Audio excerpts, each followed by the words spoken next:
Shalom Bapak Ibu yang terkasih Jemaat GBI Larus. Hari ini saya ingin mengajak Anda untuk di mana kita bisa menemukan Yesus dalam situasi ini. Saudara, minggu yang lalu kita baru saja merayakan Hari Kebangkitan Tuhan Yesus Kristus.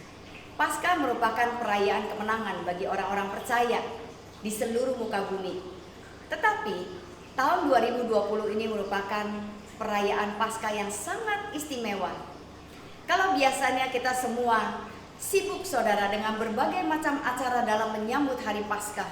Ada banyak orang melakukan kegiatan kemanusiaan, atau mereka juga bisa melakukan basar, atau mungkin juga saudara ibu-ibu di gereja sibuk latihan nyanyi, mungkin juga drama, mungkin ada yang sibuk melukis telur-telur Paskah. Tetapi tahun ini saudara, semua aktivitas itu tidak lagi diadakan karena kita sedang menghadapi hari-hari lockdown akibat wabah yang tidak bertanggung jawab ini.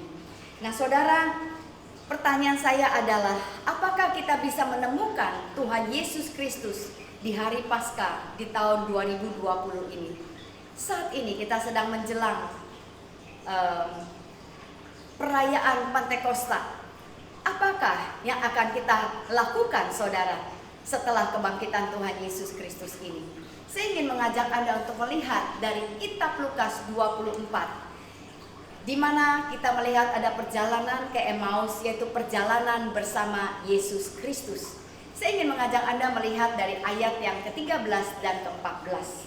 Saudara, di sana dikatakan pada hari itu juga dua orang dari murid-murid Yesus pergi ke sebuah kampung bernama Emmaus yang terletak kira-kira 7 mil jauhnya dari Yerusalem. Dan mereka bercakap-cakap tentang segala sesuatu yang telah terjadi. Nah saudara, hari kebangkitan Tuhan Yesus Kristus itu seharusnya menjadi perayaan kemenangan, penggenapan segala janji-janji Allah, pengharapan yang baru, hari yang baru. Tetapi apa yang mereka alami saudara, itu sebaliknya. Mereka mengalami kekecewaan, mereka mengalami ketakutan, dan mereka kehilangan seluruh pengharapan mereka. Kedua murid ini yang sedang berjalan menuju ke Emmaus, ini murid saudara, bukan petobat baru.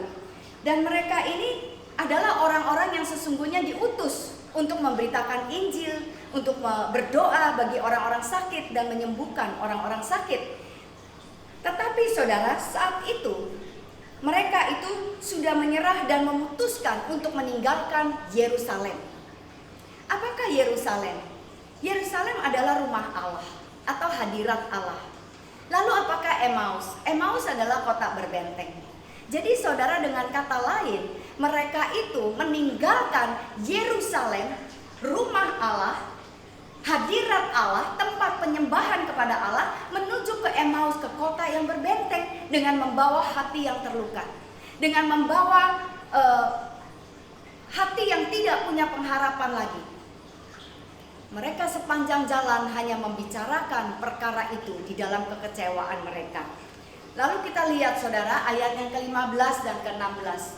Ketika mereka sedang bercakap-cakap dan bertukar pikiran, datanglah Yesus sendiri mendekati mereka, lalu berjalan bersama-sama dengan mereka. Tetapi ada sesuatu yang menghalangi mata mereka, sehingga mereka tidak dapat mengenal Dia. Nah saudara, seringkali kegagalan, badai hidup, penderitaan, penganiayaan, rasa terluka, kehilangan pengharapan itu membuat fokus kita berpindah. Yang tadinya kita begitu mudah bisa mengenal Tuhan, bisa melihat Tuhan, bisa merasakan Tuhan, tiba-tiba saudara, kita tidak bisa lagi melihat. Kita berpindah ke alam natural. Sekalipun Yesus ada bersama-sama dengan kita, sekalipun Yesus berbicara kepada kita, mungkin saat ini saudara, saya sebagai hamba Allah sedang berbicara ke dalam situasi Anda. Tetapi karena masalah yang begitu besar yang terjadi di dalam hidupmu, engkau sedang kecewa, engkau sedang kehilangan pengharapan, engkau sedang dalam ketakutan, engkau tidak bisa lagi mendengar apa yang Tuhan perkatakan melalui mulut hambanya. Nah saudara, kata mengenal di sini itu adalah tahu dan mengerti. Sepanjang perjalanan mereka tuh membicarakan sesuatu yang mereka tahu, tapi mereka tidak bisa merasakan dan mereka tidak bisa mengenal pada waktu Tuhan Yesus ada di samping mereka. Saudara, mereka mungkin bisa menerima Tuhan Yesus Kristus sebagai Allah yang besar, Allah yang baik, Allah yang luar biasa, Allah yang dahsyat. Tapi mereka tidak bisa menerima Tuhan Yesus Kristus sebagai pribadi yang membawa penderitaan, yang membawa ketakutan, yang membawa kehilangan pengharapan, saudara. Mereka tidak bisa menerima bahwa Yesus itu disalib, dikuburkan, lalu tidak bisa ditemukan lagi mayatnya. Mereka tidak bisa menerima semuanya ini. Mereka pikir kalau ikut dengan Tuhan Yesus itu berarti mereka ada di dalam posisi yang luar biasa. Mereka punya pengaruh dalam masyarakat, mereka diberkati, mereka punya kuasa. Oh saudara, mereka mempunyai banyak kenyamanan. Itu yang mereka bayangkan. Sayangnya saudara, dalam perjalanan kehidupan Tuhan Yesus Kristus, Yesus juga harus mengalami penderitaan dan penganiayaan dan tantangan. Dan ini bukanlah perjalanan iman yang mereka kehendaki dan bukan perjalanan iman yang mereka harapkan. Sama halnya saudara, ketika tantangan demi tantangan terjadi di dalam hidup kita, badai demi badai yang kita alami. Apalagi sekarang saudara, kita sedang menghadapi wabah yang bukan saja menyerang seseorang, bukan saja menyerang sebuah kota, tetapi menyerang seluruh dunia. Apakah kita akan berkata, inikah Tuhan Yesus yang kita ikuti? Ataukah kita masih tetap bisa mengatakan, Tuhan, Engkau baik, Engkau tetap ada di dalam hidupku apapun yang terjadi.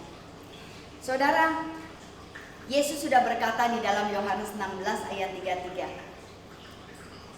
bahwa dalam dunia kamu akan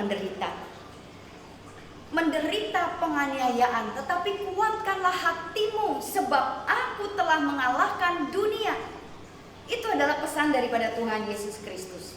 Nah saudara, ketika semua badai ini terjadi di dalam hidup kita, pertanyaannya adalah, di mana kita dapat menemukan Yesus di tengah-tengah badai kehidupan, di tengah-tengah wabah yang sedang terjadi ini?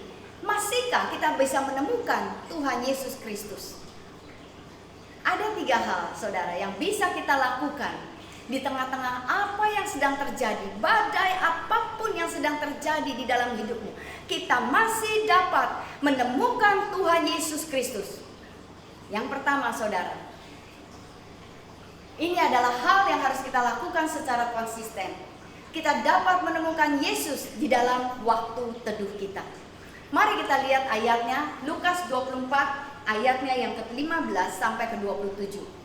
Dikatakan ketika mereka sedang bercakap-cakap dan bertukar pikiran, datanglah Yesus sendiri mendekati mereka, lalu berjalan bersama-sama dengan mereka. Ayat 27, lalu Yesus menjelaskan segala sesuatu yang tertulis dalam kitab suci mengenai dirinya, mulai dari kitab Musa sampai semua kitab para nabi.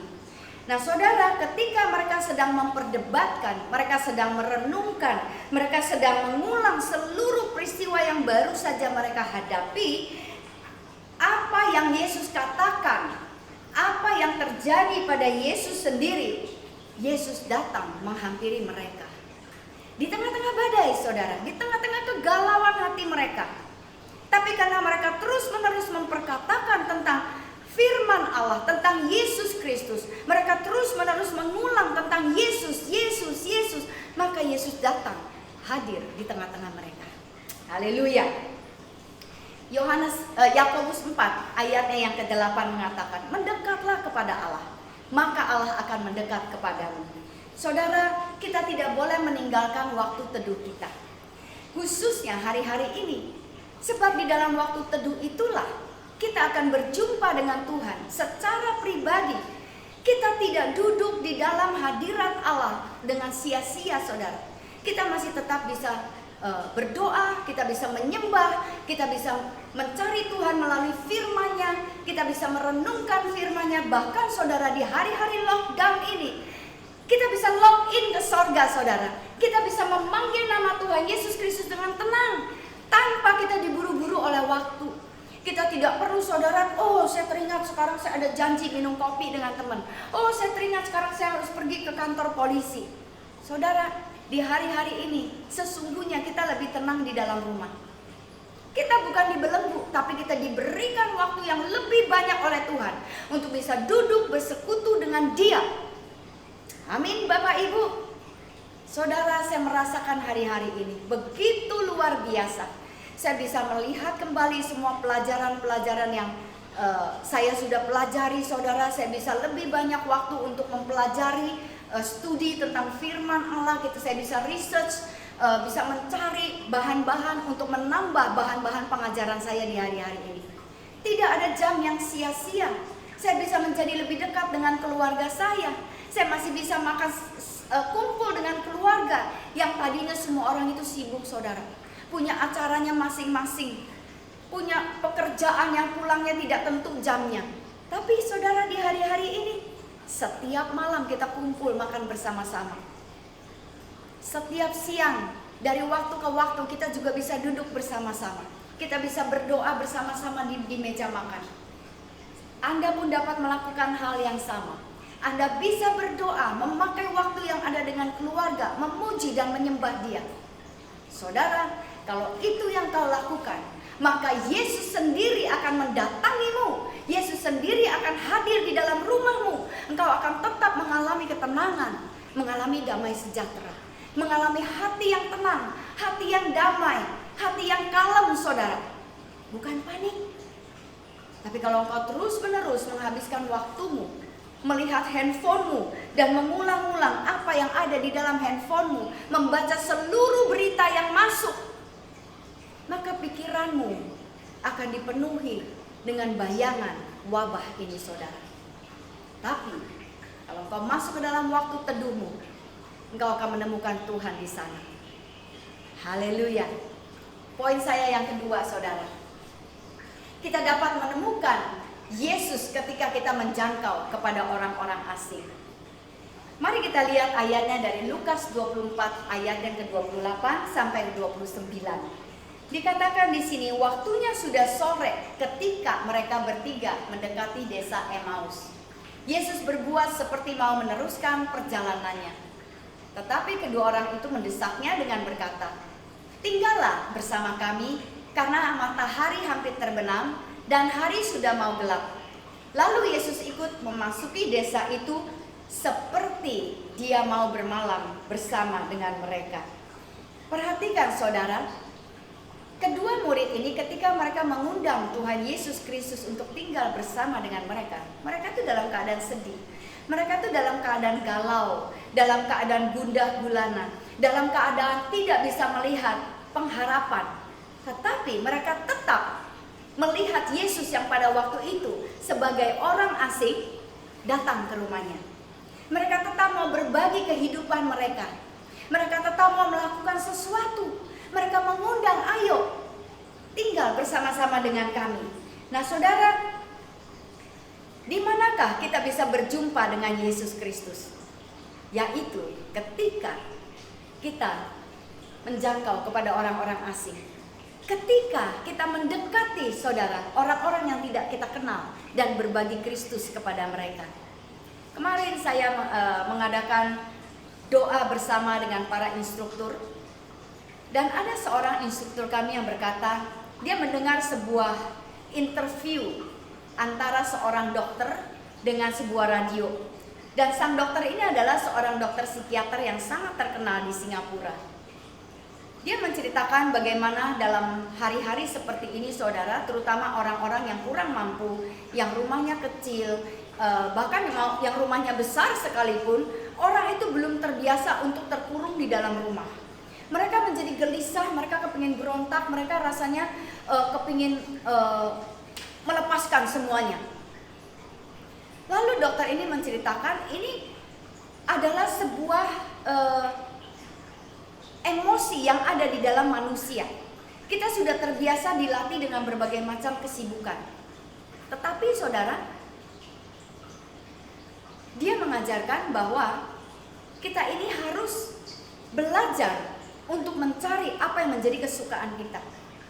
Apa yang mau kita lakukan? Sebagai orang percaya, kita semua suka untuk melakukan perbuatan baik. Bagaimana kalau kita melakukannya, saudara, untuk orang-orang asing yang tidak kita kenal? Hari-hari ini banyak sekali orang yang ingin mendengar berita Injil. Teman saya ini berkata, saudara, saya akan memakai rekaman daripada dokter ini. Saya mau kirim sama teman-teman saya yang belum mengenal Tuhan. Lalu saya ingin tulis di bawahnya, kalau engkau membutuhkan teman untuk ngobrol atau konseling atau butuh doa, telepon saya.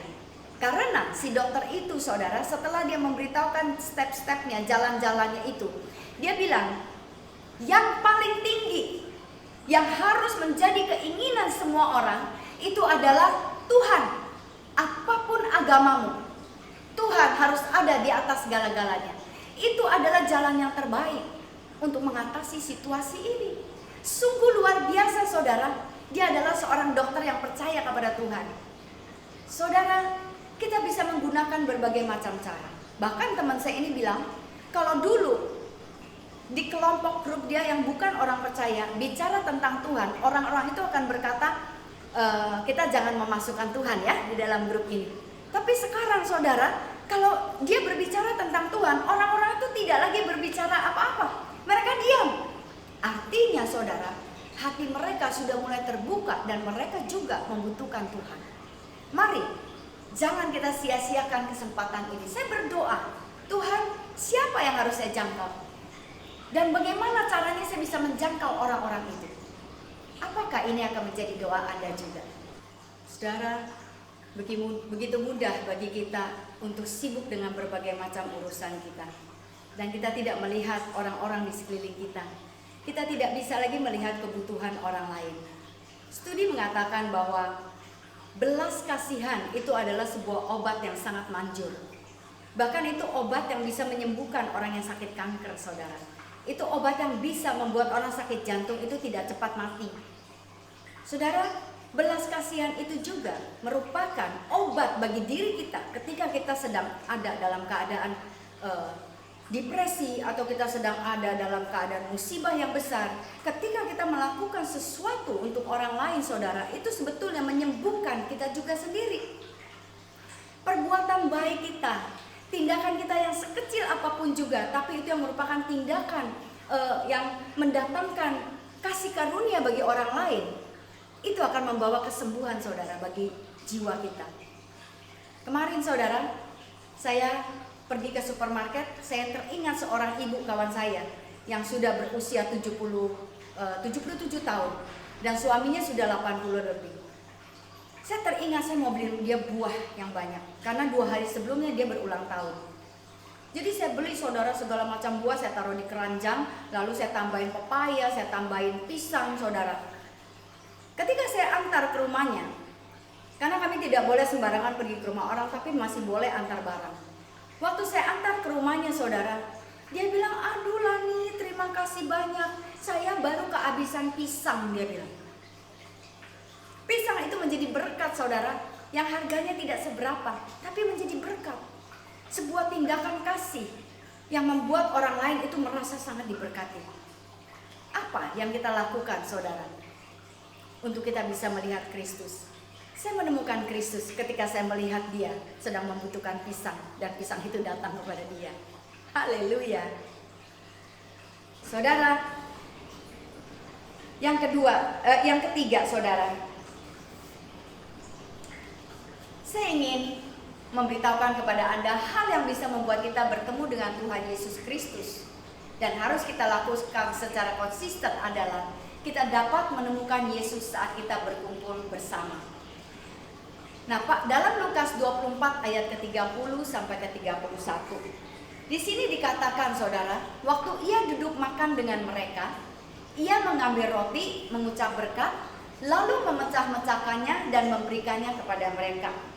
Ketika itu terbukalah mata mereka dan mereka pun mengenal dia, tetapi ia lenyap dari tengah-tengah mereka. Nah, saudara, di sini ada perkataan waktu ia duduk makan dengan mereka. Artinya, kita tidak boleh hilang dari peredaran. Kita tidak boleh menjadi sendirian di rumah. Kita harus tetap kembali ke dalam komunitas kita. Kalau komunitas Anda adalah keluarga, Anda harus kembali kepada keluarga. Kalau komunitas Anda secara spiritual ada keluarga spiritual, kembali kepada keluarga spiritual Anda. Mungkin Anda tidak bisa bertemu secara fisik karena kita ada social distancing sekarang. Tetapi saudara, kita bisa angkat telepon, kita bisa ngobrol. Sekarang orang bisa pakai WhatsApp video. Kita bisa teks, kita saling bersapa, hai apa kabarnya kamu? Apakah semuanya baik-baik saja? Saya sering saudara, dari waktu ke waktu saya ngecek semua ibu-ibu yang ada di dalam kelompok saya, apakah mereka semua dalam keadaan baik-baik. Baik yang ada di Singapura, yang ada di Indonesia, yang ada di mana saja saudara, itu semuanya saya sapa. Untuk apa? Karena saya kepingin tetap bisa berkomunikasi dengan mereka, tetap bisa bersapa dengan mereka. Mungkin kita bisa bertukar kesaksian, kita bisa saling mendoakan, kita bisa memberikan firman. Mungkin hari ini kita baca sesuatu, kita diberkati, lalu Tuhan ingatkan kita kepada seseorang, kita bisa teks kepada mereka. Tadi saya habis saat teduh, Tuhan berbicara ini dan saya teringat kepada kamu. Mungkin firman ini akan menolong.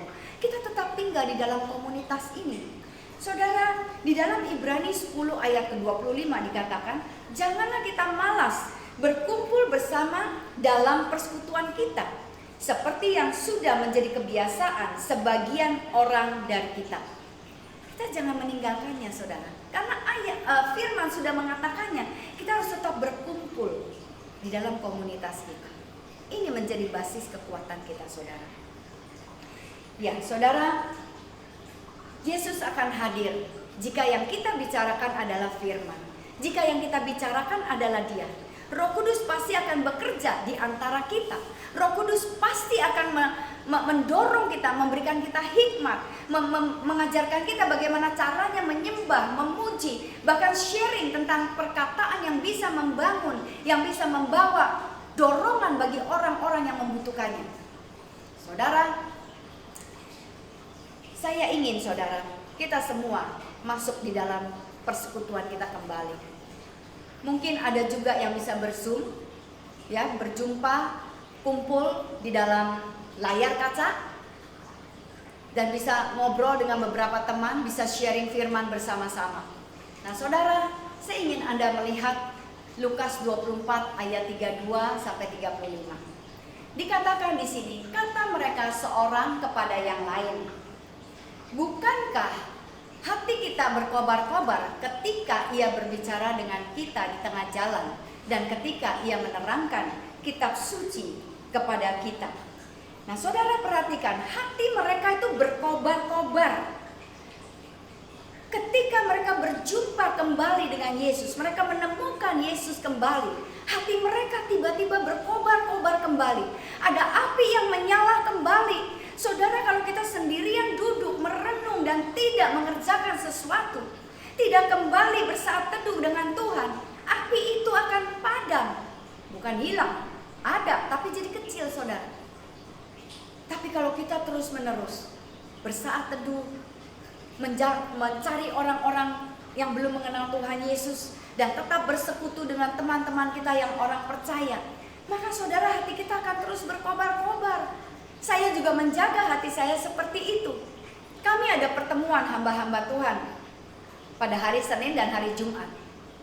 Lalu hari Selasa, Rabu, Kamis itu saya pelayanan saudara. Dan ini menjaga hati saya untuk tetap fokus kepada Tuhan. Tidak fokus kepada masalah, tidak fokus kepada musibah, tidak fokus kepada wabah, tetapi kepada firman, kepada persekutuan orang-orang percaya. Kita harus menjaga, hati kita harus tetap berkobar-kobar saudara. Apalagi ketika Tuhan berbicara secara pribadi kepada kita. Saudara, perjalanan ke Emmaus adalah perjalanan tanpa pengharapan. Perjalanan yang menceritakan banyaknya musibah, peristiwa-peristiwa yang buruk yang terjadi. Tetapi saudara, kalau kita senantiasa menghadirkan Kristus di dalam kehidupan kita, maka perjalanan ke Emmaus akan berubah menjadi perjalanan pemulihan, perjalanan restorasi yang akan membawa Yesus hadir di dalam perjalanan kehidupan. Kita lihat ayat yang selanjutnya. Lalu bangunlah mereka, ayat 33, dan terus kembali ke Yerusalem. Di situ mereka mendapati ke-11 murid-murid itu. Mereka sedang berkumpul bersama-sama dengan teman-teman mereka. Kata mereka itu, sesungguhnya Tuhan telah bangkit dan telah menampakkan diri kepada Simon. Lalu kedua orang itu pun menceritakan apa yang terjadi di tengah jalan dan bagaimana mereka mengenal dia pada waktu ia memecah-mecahkan roti. Nah saudara, kita lihat dari ayat ini. Ketika hati mereka berkobar-kobar, mereka menjadi bangkit kembali dan mereka kembali ke Yerusalem. Di sana saudara, mereka berjumpa lagi dengan orang-orang percaya. Dan di sana mereka menceritakan, sekali ini saudara, bukan pengalaman yang buruk, bukan peristiwa yang buruk, bukan kehilangan pengharapan, tapi mereka menceritakan tentang pertemuannya dengan Yesus, Allah yang hidup, Allah yang bangkit, Allah yang akan memberkati, Allah yang membuat hati mereka berkobar-kobar kembali. Dan mereka saudara meneruskan perjalanannya kembali. Saudara, apakah kita masih bisa melihat Yesus di hari-hari ini? Saya katakan, ya, bisa. Kembali saudara kepada panggilan kita sebagai orang percaya. Jangan tinggalkan mesbah. Yang ke-1, menjaga saat teduhmu. Di sana Anda akan menemukan Kristus. Tetap melayani, cari jiwa-jiwa baru, layani orang-orang asing, layani juga keluargamu, layani saudara-saudaramu seiman. Yang ketiga, jangan tinggalkan persekutuan dengan orang-orang kudus. Tetap ada di dalam lingkungan ini. Kalau engkau tetap ada di dalam lingkungan ini, maka Tuhan akan hadir di dalam hidupmu. Tuhan akan memberikanmu hati yang menyala-nyala kembali. Saudara, jangan takut dengan wabah yang ada. Jangan takut dengan masalahmu. Jangan takut dengan perekonomian yang tidak bisa bergerak saat ini saudara. Tapi takutlah kalau kita tidak memiliki Kristus di dalam hidup kita. Saudara, Tuhan Yesus memberkati. Mari kita berdoa. Allah Bapa yang baik, hamba-Mu berdoa Tuhan. Di hari-hari yang penuh tantangan ini, biarlah roh kami terus menyala-nyala, berkobar-kobar, berapi-api dengan menghadirkan Engkau senantiasa dalam hidup kami. Melayani sesama dan juga tetap ada di dalam perkumpulan orang-orang percaya. Komunitas yang benar. Bapa terima kasih saat hati kami galau, Engkau tetap hadir di dalam hati kami. Engkau tidak pernah meninggalkan kami dari sekarang sampai selama-lamanya. Terima kasih Bapa, Engkau memberkati jemaat-Mu GBI Laros. Biarlah mereka semua diteguhkan, dikuatkan, dibangkitkan kembali manusia roh mereka dan berjalan di dalam pengharapan yang baru, hari yang baru, hati yang baru, pikiran yang baru. Di dalam nama Tuhan Yesus Kristus. Mari kita orang percaya sama-sama katakan amin. Tuhan Yesus memberkati. Shalom.